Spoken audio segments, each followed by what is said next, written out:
We're back with the Best of Bleav Network Hour on Stadium. Do you believe?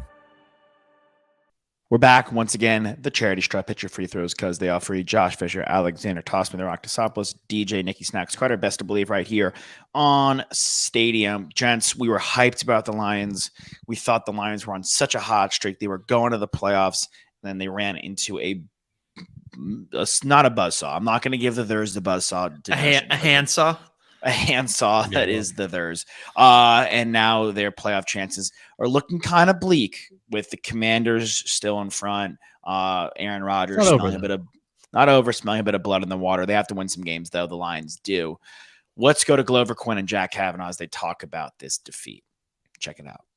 It's a lot of little things that, especially when you have a young team, a lot of those little things fall in the cracks when you get late in the season, especially when you have a lot of stuff going on. This right here is a tough stretch because you got Christmas and then you backdoor with New Year's. Just a lot. And these two games are very important, and you have to be able to continue to do what you've been doing to win. Otherwise, you have performances like Saturday. And that's really what it felt like watching, was just no push, no intensity, just lackadaisical, just, I don't know, no desire. And every time they were either completely untouched, or if you did get a hand on them, it's just, oh, this arm's out here, arm tackle, run right through it. Just, it really just felt like a sleeper game. I think the Lions' moral victory as a franchise, whether they make the playoffs or not this year, I think they have a quarterback at least going into next year, and they don't have to It's just like, it's the Lions. Like, it's the best they can get as moral victories. I'm sure this city and this franchise is done with moral victories.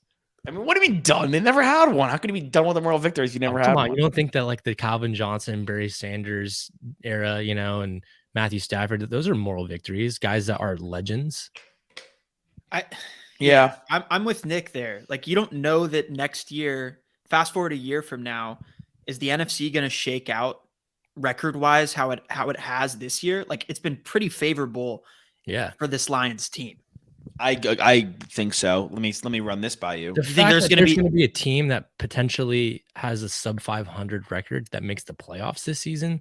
Like, it happens every so often, but like, this is the best chance they're going to get in a long time. I think so. I mean, look, the NFC East is going to continue to get better. The NFC South, not good. The Lions will get better if they spend on the defensive side of the football in the draft. They'll still be better than the Bears. The Packers, if they lose Aaron Rodgers, can take a step back. The Cardinals are automatically taking a step back without Kyler Murray. The Rams, I'm not sold on yet. Will they be better than the Bears, though? Because, like, I feel like the Bears have 3 wins, dude. What do you mean? Will they be better than the Bears? Bears? As much of a train wreck as this season has been, they're going to be picking in the top 3, right?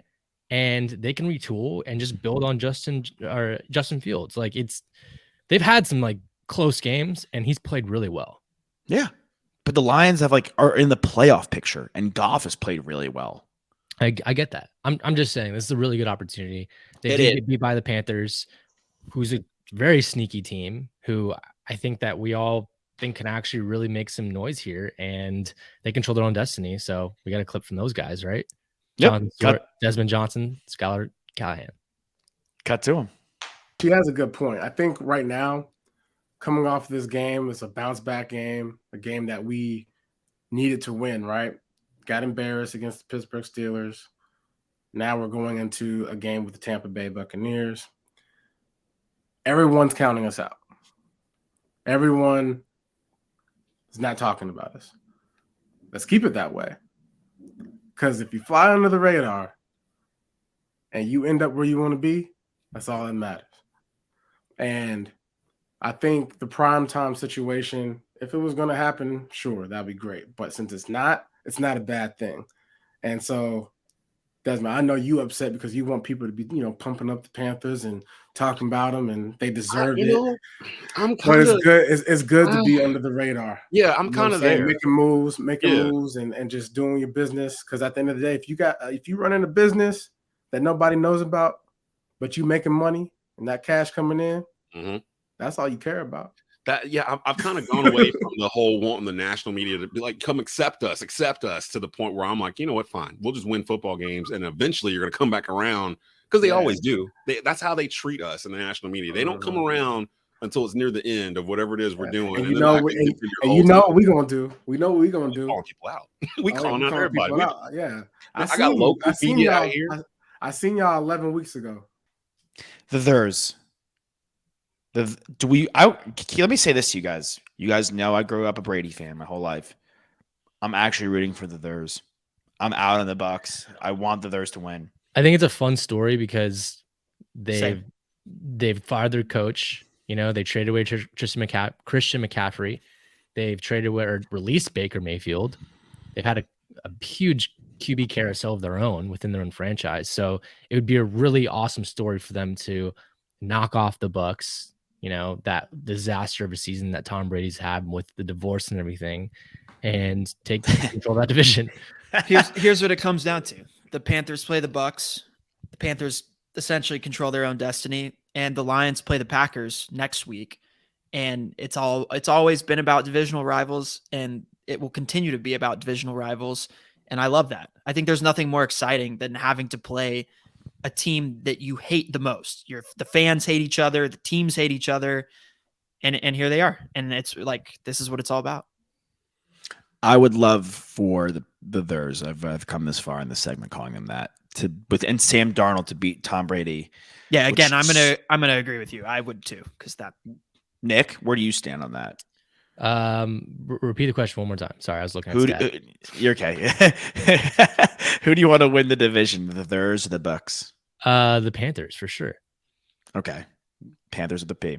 I mean, again, my stock on Sam Darnold Island would greatly benefit from a victory over here. Quickly, just list me out the quarterbacks that they've had this year.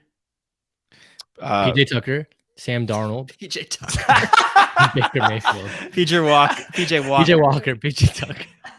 And PJ Tucker. Did anyone else start a game for them? Just those three guys. I just think those three guys did. I mean, McCaffrey may have got in there in the mix. NBA superstar PJ Tucker. PJ Tucker. I mean, honestly, at 6'6", he's like the prototypical size you'd want. All right, we're going to talk some college football when we get back after this break. Josh, Nick, Toss, the charity stripe, Best to Bleav on Stadium. Hang tight. We'll be right back in just a second with some more great Bleav content on Stadium.